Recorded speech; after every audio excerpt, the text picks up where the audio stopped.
une dizaine d'années. En juin 2010, j'ai eu la chance d'être invité par le Festival in France à présenter Le Petit Nicolas au Brésil. Et ils ont eu une chouette idée cette année-là. Ils ont dit et pourquoi est-ce que chaque cinéaste ne parrainerait pas un film? Voilà, vous venez au Brésil avec des gros films, des films qui ont connu des gros succès en France. Est-ce que vous avez envie d'emmener avec vous dans vos bagages un petit film voilà, qui est un peu moins connu et que vous pourriez aider à faire connaître à l'étranger? Et je leur ai dit, ben, ça tombe bien, justement, je viens de voir un film qui m'a beaucoup plu, qui s'appelle 8 fois debout. Et c'était le premier film de Chabi Molla, que je ne connaissais pas, que je ne connaissais toujours pas il y a un quart d'heure d'ailleurs. Et ce qui m'avait particulièrement plu dans ce film, c'est que ça parlait de sujets pas évidents, ça parlait de chômage, ça parlait de dépression, mais avec beaucoup d'humour et surtout beaucoup de poésie. Ce qui est assez rare, c'est des sujets qui peuvent vite être assez plombants quand même. Et j'avais trouvé ça super.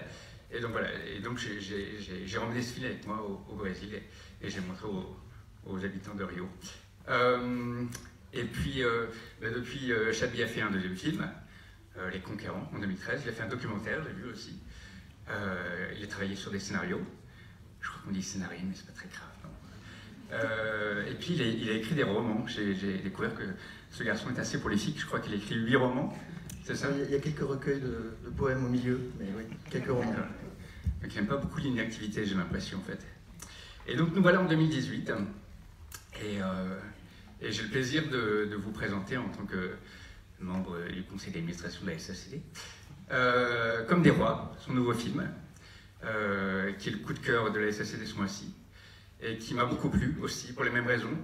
À nouveau, c'est un film non, un peu plus âpre, un peu plus sombre, voilà, avec des personnages qui vivent, enfin je devrais dire qui survivent, voilà, comme ils peuvent, mais à nouveau, qui est traité avec une certaine distance, parfois même avec humour, alors que c'est vraiment pas un sujet facile et évident, et surtout avec de l'espoir. Voilà, c'est ce qui m'a plu beaucoup dans le film. Ça m'a fait penser en fait à la façon dont certains cinéastes anglais arrivent à aborder des sujets sociaux pas évidents, mais toujours en gardant de la distance et de l'humour. Donc voilà. Donc c'est pour ça qu'on a choisi de vous montrer ce film ce soir.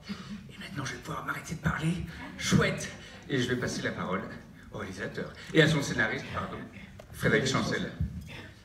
Bien, merci.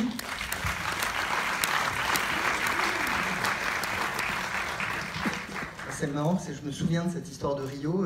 Bon, à l'époque, je m'étais dit, mais pourquoi ils n'ont pas eu encore une meilleure idée qui serait de permettre aux jeunes réalisateurs d'accompagner le réalisateur jusqu'à Rio. Mais j'avais trouvé ça super et je dois dire que ça m'avait même étonné. Je m'étais dit, ah ben, finalement, voilà, on se raconte quand on fait du cinéma qu'il y a des frontières entre cinéastes, entre films, et c'est pas le cas.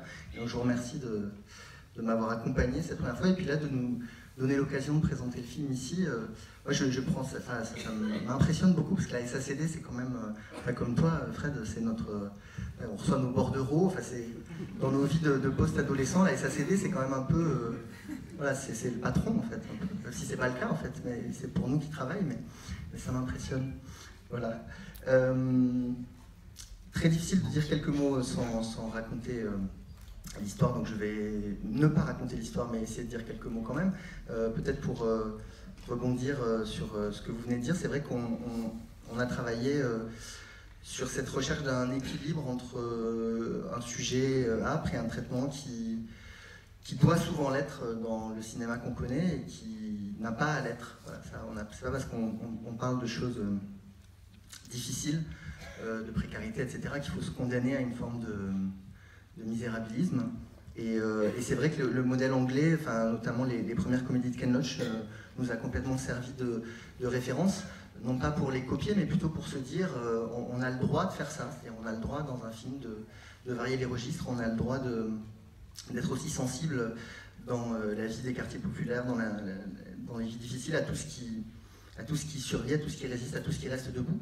Et je pense que le documentaire que j'ai fait justement à Aubervilliers avant ce film-là m'a aussi conforté là-dedans, puisque j'ai travaillé au contact voilà, population défavorisée, et j'ai pas du tout senti cette désespérance-là.